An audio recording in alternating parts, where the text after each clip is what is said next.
Thank you, Presiding Officer. Scotland's nurses last week issued a desperate and urgent warning about our broken NHS. Patients in extreme pain are stripped of their dignity and left for hours in A&E.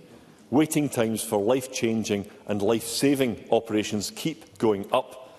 People are unable to get an appointment for a GP or a dentist. Targets are being missed so often they have become largely meaningless.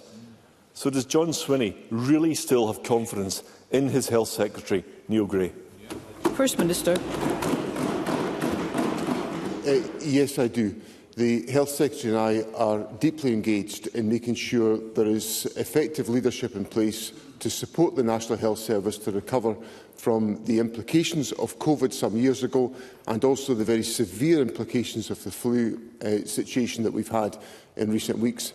And we're entirely focused on that challenge. Russell Findlay. Our NHS is in a permanent state of turmoil, but Neil Gray is failing to do his job and refusing to be straight with the public. This week, the Health Secretary admitted that he misled Parliament. After taking taxpayer-funded limos to 9 football matches, he claimed that they were all to discuss government business. But crucially, he said he had all the official notes to prove this. But it turns out that some of the notes don't exist. Neil Gray had just made it up. And this was the second formal apology to the Parliament. Surely, long-suffering patients deserve honest leadership at this time of crisis. First Minister. And that's exactly what patients in Scotland have got, because I will tell it as it is about the National Health Service. It's why the Health Secretary and I spent a large amount of time on Wednesday with a whole range of stakeholders from across the health sector who will be crucial in helping us to support the National Health Service to navigate its way through the challenges that we face because of an ageing population and a significant increase in demand. That's what the Health Secretary and I are focused on, that's what we're doing during this week, and that's what we're doing henceforward. Before I call Mr Findlay again, I would be grateful if members could avoid shouting out in the chamber. Russell Findlay. I think from that answer, the First Minister confirms that he is in a state of denial. He appears to have given a free pass to his distracted Health Secretary, no matter what he does. This afternoon, the planned National Care Service that Neil Gray is supposed to be in charge of will be scrapped without treating a single patient and with tens of millions of pounds down the drain. Neil Gray is giving Humza Yousaf and Michael Matheson a run for their money as the SNP's worst Health Secretary. He misled Parliament, but he didn't come clean straight away. The truth had to be dragged out of him by the Scottish Conservatives. And I have a simple question. When exactly did John Swinney first know that Neil Gray had misled Parliament? First Minister. Presiding Officer, all of these issues have been set out to Parliament. The Health Secretary made a statement to Parliament. Let's hear the First Minister. The Health Secretary came here and raised a point of order on Tuesday when it was clear from the points raised by the Conservative and Labour members that there was an issue in relation to his original statement, and I've dealt with those questions accordingly.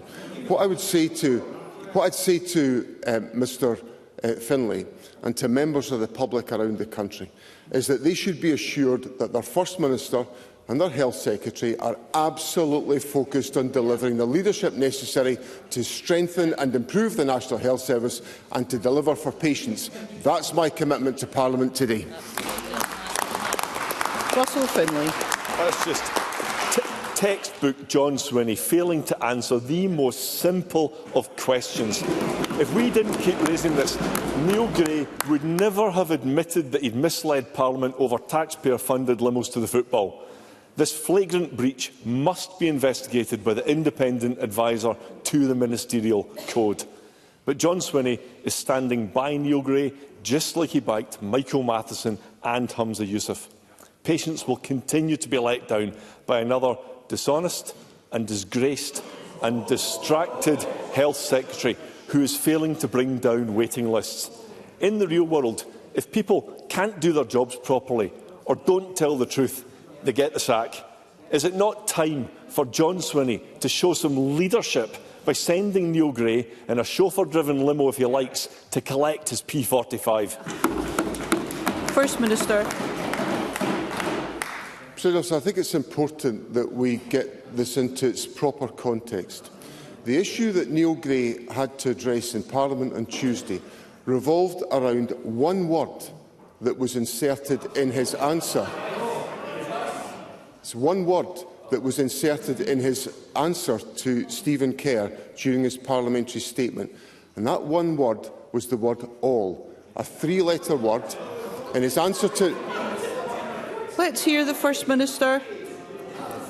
In his answer to Neil Bibby and in his original parliamentary statement, there was no issue about the language used by Neil Gray.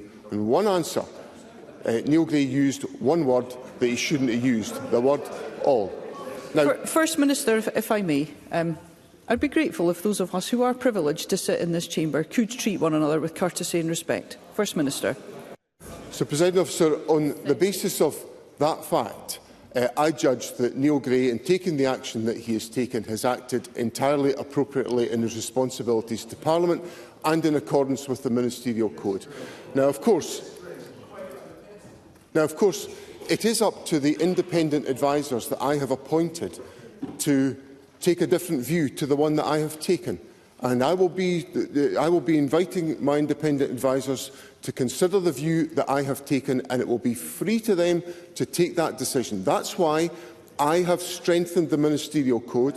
It's why I've strengthened the independent advisers and why I've appointed 3 individuals of eminent reputations to make sure that they can scrutinise these questions. But fundamentally, what matters to the people of Scotland today is that they have got a government that's focused on the concerns of the people, about making sure we strengthen the National Health Service. We will hear the First Minister. That we bring down waiting times. That's what is the focus of the First Minister and the Health Secretary. The Conservatives don't care about that, but I certainly do.